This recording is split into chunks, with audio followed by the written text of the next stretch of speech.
can't read that. Looks like a doctor's signature to me. Well, that's why I can't read it. Oh. Guilty as charged. Dr. Dan Stock, 5777 West 700 North, McCordsville, Indiana.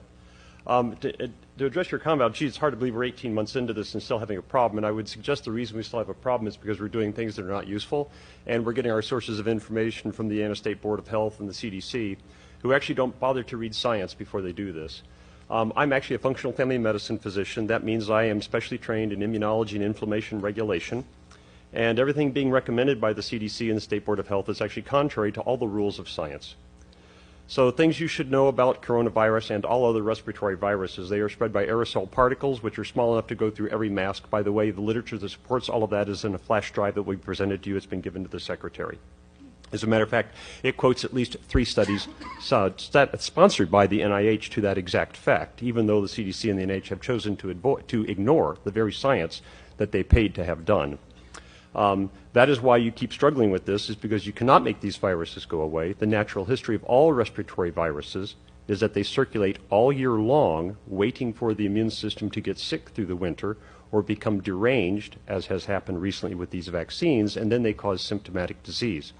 Because they cannot be filtered out, and they have animal reservoirs, and this is a very important point, no one can make this virus go away. The CDC has managed to convince everybody that we can handle this like we did smallpox, where we could make a virus go away. Smallpox had no animal reservoirs. The only thing it learned to infect was humans. That's why we were able to make that virus go away. That will not happen with this any more than it will with influenza, the common cold, respiratory syncytial virus, adenoviral respiratory syndromes, or anything else that has animal reservoirs.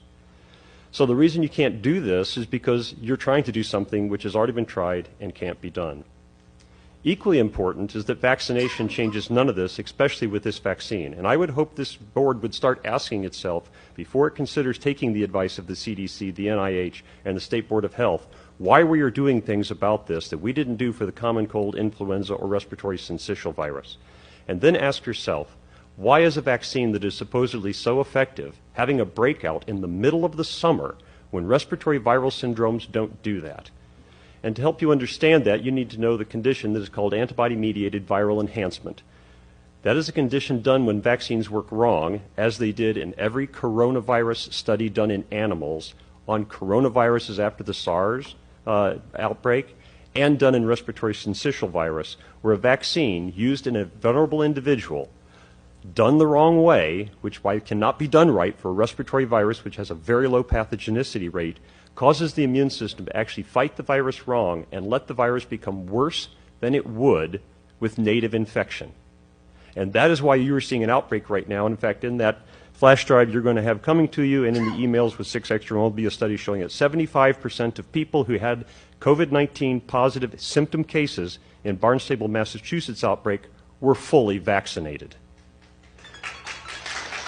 Therefore, there is no reason for treating any person vaccinated any differently than any person unvaccinated. You should also know that no vaccine, even the ones I support and would give to myself and my children, ever stops infection. In 2014, there was outbreak of mumps in the National Hockey League. The only people who came down the symptoms were the people who were unvaccinated or unknown vaccine status. Boy, that sounds like a great argument for vaccines. But a question that you should ask yourself, knowing that half of the people who came down with symptomatic disease had no contact with an unvaccinated or unknown vaccine status individual, where did they get the disease? And the answer was from the vaccinated individuals. No vaccine prevents you from getting infection. You get infected, you shed pathogen. This is especially true of viral respiratory pathogens. You just don't get symptomatic from it. So you cannot stop spread. You cannot make these numbers that you've planned on get better by doing any of the things you're doing, because that is the nature of viral respiratory pathogens. And you can't prevent it with a vaccine because they don't do the very thing you're wanting them to do. And you will be chasing this the remainder of your life until you recognize that the Center for Disease Control and the Indiana State Board of Health are giving you very bad scientific guidance.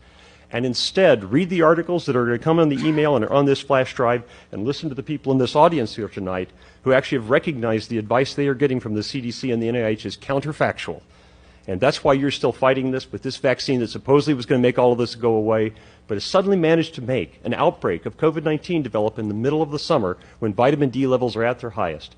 By the way, the other thing that would be necessary, any vaccine restriction to be considered, is if there were no other treatment available. And I can tell you, having treated over 15 COVID-19 patients, that between active loading with vitamin D, ivermectin, and zinc, that there is not a single person who has come anywhere near the hospital.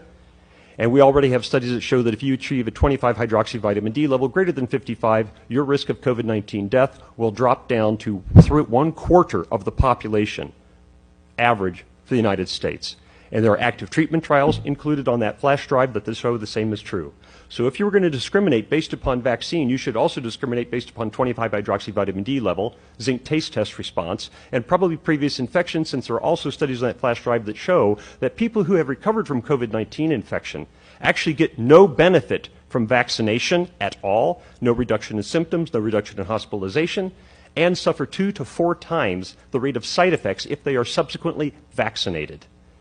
Therefore, the policies that you are basing on are totally counterfactual. I don't blame this board for that because I know you aren't scientists and you've thought it was reasonable to listen to the CDC, NIH, and the Indiana State Board of Health. But I would encourage that instead you listen to the people out here in this audience and read what's on that data drive. And if anybody here in this board has any questions about anything on that, I will happily come back and sit with you individually if you would like to explain the science behind this. And if you're worried about being sued by somebody because you don't follow the guidance of the CDC and the NIH, I will tell you have a free pro bono expert testimony at your disposal. I will testify in defense of this board, turning down all these recommendations for free at any time in any court. Thank you. Thank you. Thank you.